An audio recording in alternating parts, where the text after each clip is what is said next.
নমস্কার, আপনারা দেখছেন টিভি24 বাংলার সঙ্গে রয়েছে আমি সুস্মিতা। আর হট সিটের এই বিশেষ পর্বে সঙ্গে আরও একবার আমাদের সাথে স্টুডিওতে রয়েছেন বিশিষ্ট আইনজীবী আবু বকর সিদ্দিকী মহাশয়। নমস্কার, স্বাগত আপনাকে আজকের এই বিশেষ পর্বে। ককরোচ জনতা পার্টি ভারতের একটি সমসাময়িক যুব ও ছাত্র আন্দোলন। 2026 সালেরই মে মাসে সুপ্রিম কোর্টের প্রধান বিচারপতির একটি মন্তব্যকে ঘিরে এর সূত্রপাত হয়েছিল। শিক্ষাক্ষেত্রে দুর্নীতি ও প্রশ্ন ফাঁসের প্রতিবাদে দিল্লির যন্তর মন্তরে চলা এই আন্দোলনের চাপে সম্প্রতি কেন্দ্রীয় শিক্ষামন্ত্রীকেও পদত্যাগ করতে হয়েছে। 2026 সালের 16 মে আম আদমি পার্টির সাবেক সোশ্যাল মিডিয়া ইনফ্লুয়েন্সার অভিজিৎ দীপকে একটি ব্যঙ্গাত্মক আন্দোলন শুরু করেছিলেন। সমাজকর্মী সোনম ওয়াংচুকও এই আন্দোলনে যোগ দিয়ে দীর্ঘ অনশন করেছিলেন, যা আন্দোলনের চূড়ান্ত গতি দেয়।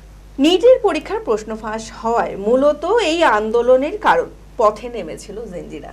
কতটা সফল এই আন্দোলন বলে আপনার মনে হয়? দেখুন, এটা কতটা সফল এইভাবে বলা যাবে না, তবে সফলতার দিকে এবং যে জায়গায় ওরা পৌঁছেছে আরো এগিয়ে যাওয়ার ক্ষেত্রে অনেকটা অনুপ্রেরণাদায়ক। সামনেই লোকসভা বলতে পারি, কারণ মাত্রই 3টে বছর আমাদের রয়েছে, লোকসভা নির্বাচন রয়েছে। নির্বাচনের বর্তমান সরকার কতটা স্থিতিশীল এই আন্দোলনের পর? এখন বিষয় যেটা হচ্ছে, যারা রাজনীতি করেন বা সাধারণ মানুষ, তাদের মধ্যে চিন্তার অনেক তফাৎ আছে। যারা রাজনীতি করেন তারা সবসময় তাদের নির্বাচনী অঙ্ক কষেন যে কোন ইস্যুতে কোনটা আমাদের নির্বাচনে কাজে লাগবে বা মানুষ কোন দিকে যাবে। কিন্তু এই যে আন্দোলনটা গড়ে উঠেছে, এটা কিন্তু কোনো নির্বাচনের দিকে তাকিয়ে ওঠেনি, কিন্তু যে বিভিন্ন দল নির্বাচন হলো, ওদের কাজ শেষ হয়ে গেল বা ক্ষমতায় চলে গেল, তাদের চেহারা পাল্টে নিল। বিষয়টা সেই জায়গার থেকে এদের উত্থান কিন্তু হয়নি। এদের উত্থান হয়েছে স্বাভাবিকভাবে, স্বাভাবিক কারণে এবং বাস্তব প্রয়োজনে। মাননীয় বিচারপতি, প্রধান বিচারপতি আমাদের দেশের, তিনি যদি তার বক্তব্যে এই বেকার জীবনকে, ছাত্র সমাজকে ব্যঙ্গাত্মক উক্তি না করতেন বা ককরোচ যদি না বলতেন, তাহলে হয়তো আমাদের দেশের যুবরা, ছাত্ররা ঘুমিয়ে থাকতো, এইভাবে চারা দিয়ে উঠতো না। এই যে একটাই বক্তব্য এদের বিবেকের কাছে দংশিত হয়েছে এবং বাস্তব প্রয়োজনে কিন্তু এরা আন্দোলনের জন্য এগিয়ে এসছে। সে আন্দোলন কি আপনাকে দেখতে হবে, যথাযথ তার ইস্যুগুলো সঠিক আছে কিনা। আজকে সত্যি সত্যি সারা ভারতবর্ষে শিক্ষা ব্যবস্থা এতটাই নিম্নমানের হয়ে গেছে, যেখানে অনাচার, যেখানে দুর্নীতি, সমস্ত কিছু তো ভরা। আজকে নিট পরীক্ষা, তার প্রশ্নপত্র ফাঁস হচ্ছে, তার কারণে 22 জন পরীক্ষার্থী তারা আত্মহত্যা করছে। এই সব ঘটনাগুলো কিন্তু আজকের যুব সমাজকে মনে নাড়া দিয়েছে এবং বিবেকের নাড়া দিয়েছে। তাই আজকে এই অরিজিৎ দীপকে, জানি না তিনি হয়তো পরিকল্পিতভাবে কোনো রাজনৈতিক দলের কথা বা সংগঠনের কথা চিন্তা করেছিলেন কিনা, কিন্তু এটা অটোমেটিক স্বতঃস্ফূর্তভাবে সাধারণ ছাত্রছাত্রী তারা কিন্তু নিয়ে নিয়েছে। দেশ পরিচালনা করে যুব সমাজ, ছাত্র সমাজ। আমরা পাশের বাংলাদেশে দেখেছি, ছাত্ররা দেশের পট পরিবর্তন এনে দিয়েছে, সমাজের পরিবর্তন এনে দিয়েছে, শাসকের পরিবর্তন এনে দিয়েছে। তো ঠিক সেই জিনিসটা আজকে আমরা কিন্তু আজকের আমাদের ছাত্র আন্দোলনে এইটাই আমরা দেখছি। এত বড় বিশাল দেশ, আমাদের দেশের কেন্দ্রীয় সরকার, রাজ্য সরকার, তারা কখনো ধারণাই করতে পারেনি যে তাদের বিরুদ্ধে এত মানুষের চাপা ক্ষোভ, এবং যার নেতৃত্ব দেওয়ার লোক ছিল না এই অভিজিৎ দীপকে, এবং ছাত্র সমাজ তারা এবং কিছু কিছু বিশিষ্ট বিশ্ববিখ্যাত মানুষের সহযোগিতায় তারা যে এইভাবে আজকে এগিয়ে আসবে, এটা কিন্তু কেউ ভাবেনি। গোটা দেশকে নাড়া দিয়েছে এবং শিক্ষামন্ত্রী পদত্যাগ করতে বাধ্য হয়েছে এবং কেন্দ্রীয় সরকারকে উঠে ছেড়ে বসতে হচ্ছে যে আজকে সত্যি সত্যি নতুনভাবে কিছু ভাবনা চিন্তার কথা তারা ভাবছে, হয় পরিবর্তন, নিজেদের সংস্কার ইত্যাদি ইত্যাদি। আর আপনি যে কথাটা বললেন যে এটা পলিটিক্যাল পার্টি হবে কিনা, সেটা কিন্তু আগামী দিনে ঘটনা প্রবাহ বলবে এবং এদের সিনসিয়ারিটি এদের প্রচেষ্টা এদের সফলতার উপরে সব নির্ভর করছে। তবে এটা আমার যেটা মনে হয়েছে, যেটা যদি অন্যায় হবে না, যদি এটা কোনো রাজনৈতিক দলের রূপ নিতে পারে, সেটাও কিন্তু খুব একটা অন্যায় হবে না। দীর্ঘদিন ধরে আমাদের দেশে নানান রকম সাম্প্রদায়িক সম্প্রীতি নষ্ট হচ্ছে, জাতিগত, ভাষাগত, প্রদেশগত বিভিন্ন রকমের আমাদের মধ্যে বিচ্ছিন্নতার জন্যে উস্কানি দিয়ে আসছে। এবং যারা সমাজে এগিয়ে আছে তারাই কিন্তু, যারা শাসন করছেন তারাই প্রকাশ্যে তারা মানুষের মধ্যে বিভেদ সৃষ্টি করছেন। এই যে বিভেদ, এই বিভেদটাকে অতিক্রম করে এই আন্দোলন যে তারা সফলতার সঙ্গে এগিয়ে যাচ্ছে, এবং এখানেও আমরা দেখেছি যে সরকার বিভিন্নভাবে বিভিন্ন এজেন্সির দ্বারা এই আন্দোলনটাকে ভাঙবার জন্যে সাম্প্রদায়িক বিভেদ সৃষ্টি করার চেষ্টা করেছে। কিন্তু ছাত্ররা তারা কিন্তু অবিচল ছিল তাদের চলার পথে, তারা কিন্তু ভেঙে পড়েনি, আজও চালিয়ে যাচ্ছে। সুতরাং এদের যা দম, এদের যা দৃঢ়তা, সেই দৃঢ়তা জন্যে যদি এর আগামী দিনে ভারতবর্ষের সর্ববৃহৎ রাজনৈতিক দল হয় এবং তারা যদি ক্ষমতায়ও আসে, এটা কিন্তু অসম্ভব কিছু নয় এবং অনাকাঙ্ক্ষিত কিছু হবে না। দিল্লিতে যন্তর মন্তরের সামনে ২৬ দিন ব্যাপী অনশন করেন সোনম ওয়াংচুক। আর সরকার যদি চাইতো, তবে কি শুরুতেই আলোচনার মাধ্যমে এই যে এত দীর্ঘমেয়াদী এই যে আন্দোলন চললো সেটা দমন করতে পারতো না? দেখুন, দমনের বিষয়টা যদি বলেন আলাদা কথা, তাহলে ওকে পুলিশ দিয়ে দমন করার চেষ্টা কম করেনি। কিন্তু আমি এর জন্য মাঝে কথাটা রাখলাম যে আলোচনার মাধ্যমে, সেটা আমি বলছি যে ওরা প্রথমত এই যা মুভমেন্টটা এত শক্তিশালী মুভমেন্ট হবে, এটারও কিন্তু ভাবতেই পারেনি। এবং এরা কোনোভাবে আঁচ করতে পারেনি যে মানুষের বিক্ষোভ, পুঞ্জীভূত ক্ষোভ এইভাবে প্রকাশিত হবে এবং এই ছাত্ররা, সামান্য ছাত্ররা এইটাকে একটা সত্যিকারের রূপরেখায় আনতে পারবে, এ ধারণাই করতে পারেনি। তখনই ছাত্ররা যখন আন্দোলনে নেমেছে, সোনম ওয়াংচুক যখন এসেছেন এবং আরও বিশিষ্ট ব্যক্তি তারা সাপোর্ট করেছেন, তখনই কিন্তু এর চেহারা এবং গুরুত্ব আরও বেড়ে গেছে। তখন বাধ্য হয়ে ওরা এই জায়গায় আসতে চেয়েছে। তার আগে সরকারের অনড় মনোভাবের জন্যে, গোড়ামির জন্য কিন্তু আলোচনার টেবিলে বসাও হয়নি এবং আলোচনা ফলপ্রসূ হওয়ার তো প্রশ্নই আসে না। আমরা দেখতে পেলাম যে জেনজি কথাটাই ইউজ করা আমার মনে হয় এই মুহূর্তে ভালো, যে জেনজিদের এই আন্দোলনের ফলে শিক্ষামন্ত্রীকে পদত্যাগ করতে হয়েছে, সরকারকে পিছুপা হতে হয়েছে। তবে কি এই যে জেনজিরা এই সরকারের বিরোধী?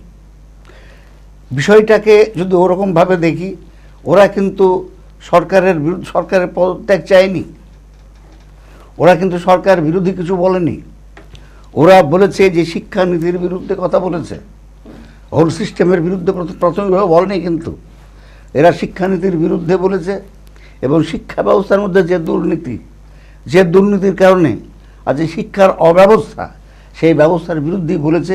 এবং তার বাইরে তার জন্যে দায়ী সেই সরকারের শিক্ষামন্ত্রী, এই জায়গায় কিন্তু ওদের জায়গাটা ছিল, এটা মনে রাখতে হবে। আজকে গোটা গভর্নমেন্টের দিকে যদি এদের আন্দোলন শুরু হয়ে যায়, তাহলে এদের কোনো দোষ নেই, সে দায়িত্বটা সরকারকে নিতে হবে। আরও দেশে বা আমাদের এই রাজ্য, দু জায়গাতের কথাই যদি আমি বলি যে দুর্নীতিতে ভরে গেছে। আজকে জেনজিদের এই এক আন্দোলনে একটা সফলতা দেখে অন্যান্য যে দুর্নীতিগ্রস্ত যে কাজকর্মগুলো এতদিন পর্যন্ত হয়ে এসেছে, সেই সমস্ত কাজে যারা মাথায় এই মুহূর্তে রয়েছে, তাদের কি ভাববার সময় এসেছে যে তারা পরবর্তীতে জেনজিরা চাইলে সেই দুর্নীতিগ্রস্ত কাজকর্মগুলোর জন্য নতুন কোনো পদক্ষেপ নিয়ে নতুন কোনো প্রতিবাদ করতে পারে? দেখুন, যদি এদের টনক না নড়ের পরেও, আমি এই আমাদের রাজ্যেই শিক্ষার গত বছর যে দুর্নীতি হয়ে গেল সেটাকেই যদি উদাহরণ হিসেবে নিই, জেনজিরা আজকে যেমন নিটের প্রশ্ন ফাঁস নিয়ে যে আন্দোলন করলো, চাইলে পরেই তাহলে শিক্ষা বা স্বাস্থ্য নিয়ে যে দুর্নীতিগুলো হচ্ছে রাজ্য বা রাষ্ট্রব্যাপী, সেগুলোকে নাড়া দিতে পারে, প্রভাব ফেলতে পারে, আলোড়ন তৈরি করতে পারে। দেখুন, এইটা প্রভাব পড়তে পারে এবং গোটা সিস্টেমের বিরুদ্ধে, শাসন ব্যবস্থার বিরুদ্ধে এগিয়ে যেতে পারে। এইটা আঁচ করেছে, কিন্তু আর আঁচ করে কিন্তু তারা পিছিয়ে যায়নি, সরকার পক্ষ থেকে কিন্তু আন্দোলনকে ভাঙবার জন্য এখন নানান রকমভাবে চেষ্টা করে যাচ্ছে। আপনি দেখেছেন যে আমাদের দেশের মুখ্যমন্ত্রী এটাকে অন্যভাবে প্রচার করার চেষ্টা করেছেন।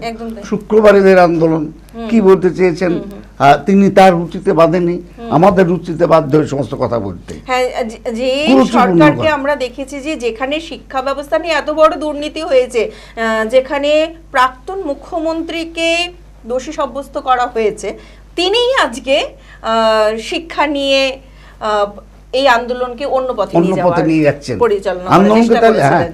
এবং বেছে বেছে দেখুন একটা বিশেষ কমিউনিটির লোককে ধরা হচ্ছে। এটা কিন্তু যে মুসলমানদের প্রতি হিংসা, এর থেকে কিন্তু হচ্ছে না, বিদ্বেষের থেকে হচ্ছে না, মূল হচ্ছে টার্গেট হচ্ছে আন্দোলনটা।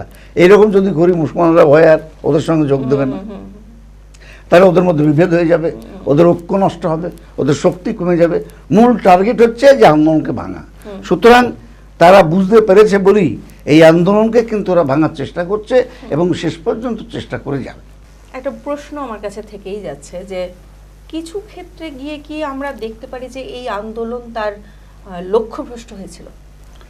লক্ষ্যভ্রষ্ট ঠিক আমি বলবো না, এটাকে আমি বলবো যে দেখুন যারা ছাত্র আন্দোলন করছেন তাদের অভিজ্ঞতা, রাজনৈতিক অভিজ্ঞতা নেই এবং আন্দোলন করার কোনো অধিকার নেই। তবে এদের মধ্যে বিবেক আছে, এদের মধ্যে সঠিক শিক্ষা আছে, সেইটার উপরে সম্বল করে ওরা এগিয়ে চলেছে। এবং কোথায় কোথায় এই যে সরকার এত বড় একটা প্রতিষ্ঠান, সেই প্রতিষ্ঠান যে তাদের বিরুদ্ধে যেভাবে লেগেছে, একটা বিভ্রান্তি আসা খুব স্বাভাবিক। তবে আমি এইটুকু বলবো সবথেকে আসার কথা যে যেভাবে যে বিভ্রান্তির মধ্যে তাদেরকে ফেলে দেওয়া হয়েছিল, তারা সেই জায়গা থেকে কিন্তু আজকে মুক্তি পেয়েছে অনেকটাই। কিন্তু একটা প্রশ্ন কিন্তু থেকেই গিয়েছে যে রাজ্য বা দেশব্যাপী এতগুলো বছর ধরে এতগুলো দুর্নীতি আমরা দেখতে পেয়েছি, তবে শুধু এই নিটের প্রশ্ন ফাঁসকে নিয়েই কেন, অন্যান্য বিষয় নিয়ে জেনজিরা কেন মুখ খোলেন? বিষয়টা আপনাকে যেটা বললাম, এটা কিন্তু স্বতঃস্ফূর্তভাবে শুরু হয়েছে। এটা কিন্তু পরিকল্পনা নিয়ে হয়নি, কিন্তু পরিকল্পিতভাবে কোনো রাজনৈতিক দল তারা নিজস্ব নীতি নির্ধারণ করে তারা প্রোগ্রাম করে এটা করেননি, কিন্তু এটা স্বতঃস্ফূর্তভাবে এগিয়ে এসছে। এটা সঠিক, আমার মতে এখনো সঠিক পরিপূর্ণতা পায়নি। পেলে অবশ্যই এগুলো নিয়ে করবেন, যদি না করেন তাহলে ভুল হয়ে যাবে, আন্দোলন থেমে যাবে একটা জায়গায়। একটা ইস্যুর উপর চলতে পারেন, নাম্বার ওয়ান। নাম্বার টু হচ্ছে যে তারা সফলতা পেয়েছেন কতটুকু, সরকারকে নড়িয়ে দিয়েছেন এবং শিক্ষামন্ত্রীকে পদত্যাগ করতে বাধ্য করিয়েছেন। কিন্তু শিক্ষা নীতিকে, শিক্ষা দুর্নীতির বিরুদ্ধে তো কোনো পরিকল্পনা সরকার এখনো নেয়নি। সুতরাং এদের কিন্তু আরো বহু বাকি আছে, এখনই ঘুমালে চলবে না, এদের কিন্তু লড়াই চালিয়ে যেতে হবে। আর একটা কথা বলি, 26 সালে পশ্চিমবাংলায় মানুষ সরকারকে পরিবর্তন করেছে। কেন পরিবর্তন করেছে? শিক্ষার ক্ষেত্রে দুর্নীতির জন্যে, কেলেঙ্কারির জন্যে, আর্থিক দুর্নীতির জন্যে, স্বার্থপরতার জন্যে, সাম্প্রদায়িক বিভেদের জন্যে, নানান বিষয় সমস্যাগুলোকে তার বিরুদ্ধে মানুষ গর্জে উঠেছে এবং তখন কিন্তু আজ শাসক দলকে একজনকে সরিয়ে আরেকজনকে বসিয়েছে। সেই বিষয়গুলো জেনজিদের বুঝতে হবে এবং আমি আশা করব যে এদের পরিপক্কতা অবশ্যই আসবে। আর এরা যদি একটা জায়গায় দাঁড়াতে পারে, এদেরকে হেল্প করার জন্য বহু রাজনৈতিক কুশলী আছে, ব্যক্তি আছেন, তারা তাদেরকে অ্যাডভাইস করবেন।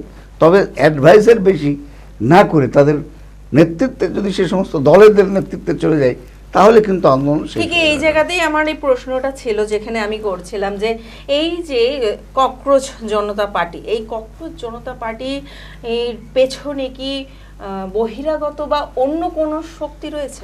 শুনুন, এই কথাগুলোই হচ্ছে যেটা প্রচার করা হচ্ছে, এইটা হচ্ছে বিভেদকামী এবং এইটা এদের বিরুদ্ধে যাতে জনমত তৈরি হয়ে যায় এবং এরা আন্দোলন যাতে না তৈরি করতে পারে, সেই জন্য এগুলো বলা হচ্ছে। আজকে এটা একেবারে অবাস্তব যে আমাদের দেশের ছাত্ররা যেভাবে গর্জে উঠেছে, কোন দেশের ক্ষমতা আছে টাকা দেবে, নিজের দেশে চলতে পারে না। বাংলাদেশ ক্ষমতা আছে, নেপাল ক্ষমতা আছে, পাকিস্তানের ক্ষমতা আছে, যেখানে নিজেদের অর্থনীতি ঠিক করতে পারে না, তারা করবে। বাস্তব প্রয়োজনে মানুষ করছে এবং অতীব প্রয়োজনে করছে, বিবেকের দংশনে করছে এবং বাস্তব চেতনাকে প্রতিষ্ঠিত করার জন্য এবং তার তাকে সফলতা আনবার জন্যে, দেশ গঠনের জন্য করছে, এটা এখনো পর্যন্ত কিন্তু এটা আমাদের সঠিকভাবে আমরা এই জায়গাটায় আছি। আপনার প্রসঙ্গকে ধরেই যদি বলি আমরা, যে আপনি বাংলাদেশ বা নেপালের কথা বললেন, নেপাল বা বাংলাদেশে আমরা দেখলাম ছাত্র আন্দোলনের পর সরকার পরিবর্তন হয়েছিল। কি মনে হচ্ছে আমাদের এখানে সেরকম কিছু সম্ভাবনা? এই মুহূর্তে সেই জায়গায় অবশ্য আমরা যেতে পারছি না। বাংলাদেশ একটা ছোট্ট জায়গা, নেপাল একটা ছোট্ট জায়গা, ভারতবর্ষ একটা বিশাল দেশ, নানান রকম ফ্যাক্টর এখানে কাজ করে। আন্দোলন, তবে হ্যাঁ, আন্দোলনের জোয়ারে যদি ঢেউয়ের মাত্রা বেশি হয় উড়ে যেতে পারে, অসম্ভব কিছু নেই। একটা দেখুন না, ওই সিঙ্গুরের একটা ইস্যুকে কেন্দ্র করে বাংলার সরকার পাল্টে গিয়েছিল, পরিবর্তন হয়েছিল। শিক্ষার দুর্নীতির জন্যে তৃণমূল সরকারের পতন ঘটেছে। এরাও যদি কোনো কিছু করে, তার বিরুদ্ধে যদি কেউ গর্জে ওঠে এবং সঠিকভাবে এগিয়ে যেতে পারে, পরিবর্তন হতে পারে, অসম্ভব কিছু না। আজকে আমাদের মূল আলোচনার বিষয় কিন্তু জেনজি বা এই যুব সমাজ। আমরা দেখেছি ভারতের স্বাধীনতা আন্দোলনে এই যুব সমাজের ভূমিকা কিন্তু মানে অনবদ্য ছিল। এনাদের হাত ধরেই, বীর পুরুষদের হাত ধরে কত বীরাঙ্গনারা প্রাণ দিয়েছেন, তবে গিয়ে আমাদের এই স্বাধীনতা আমাদের লাভ করেছি আমরা। কি আবার দেখতে পাচ্ছি একটা অনেক দীর্ঘ সময়ের পর যুব সমাজ জাগ্রত হয়েছে। কি মনে হয় যে এই যুব সমাজকে দেশের যদি দায়ভার কোনো অংশে দেওয়া হয়, তারা কতটা সেই বিষয়ে কার্যকর হয়ে উঠবে? এই মুহূর্তে সেই পরিচয় আমরা পাইনি, যে দেশের শাসন ব্যবস্থা বলি বা দায়ভার তাদের হাতে দিয়ে দিলে সমস্ত সমস্যার সমাধান হয়ে যাবে, মানুষের মধ্যে শান্তি বিরাজ করবে, মানুষের অর্থনৈতিক উন্নতি হবে, সামাজিক উন্নতি হবে। এটা এই মুহূর্তে আমি মনে করতে পারছি না। তবে এরা আন্দোলন করতে করতে নিশ্চয়ই নিজেদের পরিপক্কতা আনবেন, সে অভিজ্ঞতা নিয়ে আসবেন, এবং সে অবস্থা যদি হয়, আজকে কংগ্রেস যেখানে বিভিন্ন ধর্মের, বিভিন্ন প্রদেশের মানুষের একটা কমন প্ল্যাটফর্ম হচ্ছে কংগ্রেস, সেই কংগ্রেস 100 বছরের কংগ্রেস, সেটা কিন্তু আজকে মানুষের কাছে অনেকটাই অতীত হতে চলেছে, মানুষ কংগ্রেসকে ভুলে যেতে বলেছে। তো এটা যে চট করে হবে সেটা নয়, কিন্তু মানুষের চাহিদা আছে। কংগ্রেস চলে গেছে, যাক, যদি ককরোচ পার্টি সমস্ত সম্প্রদায়, জাতি, ভাষা ভুলে ঐক্যবদ্ধভাবে মানুষকে জায়গা দিতে পারে, মানুষের মনের খোরাক দিতে পারে, নিঃসন্দেহে এটা একটা ভালো নিরাপদ প্ল্যাটফর্ম হতে পারে। পাশাপাশি আমার যে ব্যক্তিগত মতামত, আমার মনে হয় সার্ভে করেও আমরা দেখেছি অনেক ক্ষেত্রে যে দেশবাসী কিন্তু একটা এডুকেটেড পলিটিশিয়ান চায়। কি মনে হয় আপনার? সেটা অবশ্যই, এবং শুধু তা না, দেখেন না, এই যুব সমাজ থেকে যদি উঠে আসে সেরকম যারা ছাত্র রাজনীতির সাথে জড়িত, তারা দীর্ঘ মেয়াদি সময় কিন্তু এই রাজনীতির সাথে কাটিয়েছে, তাদের হাতে একটা বয়সকালীন আমরা দেখি রাজনেতা আমরা পাই। একটা যদি ইয়াং রাজনেতাকে কতটা আইডল বলে মনে করবে দেশবাসী? দেখুন, এটা তো অবশ্যই মানুষ লুপে নেবে এটাকে। আমরা দেখেছি অতীতে যারা ছাত্র আন্দোলন করত, তারা কিন্তু পরবর্তীকালে জননেতা হিসেবে পরিণত হয়েছে। কিন্তু কিছু বছর ধরে আপনি দেখছেন ছাত্র আন্দোলনটা ওটা আন্দোলনই নয়, কিছু পাওয়ার জন্য আন্দোলন, টুকে পাস করার জন্য আন্দোলন, তারপরে নেতা হওয়ার জন্য আন্দোলন। ঠিক সেই কারণে কিন্তু কোনো ছাত্র আন্দোলন থেকে ছাত্র নেতা আমাদের দেশে তৈরি হয়নি, কোনো পার্টিতে হয়নি। একটা ওই জন্যই বললাম দীর্ঘ সময়ের একটা ব্রেক হয়েছে, যে আবার যুব সমাজ সেভাবে চিন্তা ভাবনা করছে। সমাজের পরিবর্তন আছে, আগে চিন্তা করেছে, মাঝখানে করেনি, তার মানে এই না যে এই যে আপনার হবে না, তা নয়। এই ডেভেলপমেন্ট হবে অবশ্যই স্পাইরাল ওয়েতে, ঘুরে মনে হচ্ছে ওই জায়গায় আসবে, কিন্তু তা নয়, কোনটার সঙ্গে মিলবে না। স্পাইরাল ওয়েতে ডেভেলপমেন্ট অবশ্যই মানুষের। আমার যেটা মনে হয় যে এ ধরনের লোক, বুদ্ধিজীবী, তারা যদি এগিয়ে আসে এবং তাদের মাথায় হাত দেয়, তাই নিঃসন্দেহে তারা সেই জায়গায় পৌঁছতে পারে। তবে আমরা আন্দোলনের মধ্যে দেখছি যে এক্সিস্টিং পার্টির লিডাররা তারাও এদের মধ্যে ঢুকে যাওয়ার চেষ্টা করছেন। তার মানে ওরা যদি লিডারশিপে চলে যায় তাহলে হবে না। এসব নয়, আমি মনে করি যে ককরোচ পার্টি বা ছাত্র আন্দোলন যদি একটা ফ্ল্যাগের নিচে থাকে, সে হচ্ছে জাতীয় পতাকা, ন্যাশনাল ফ্ল্যাগের নিচে, অন্য কোনো ফ্ল্যাগ থাকবে না। This is unity.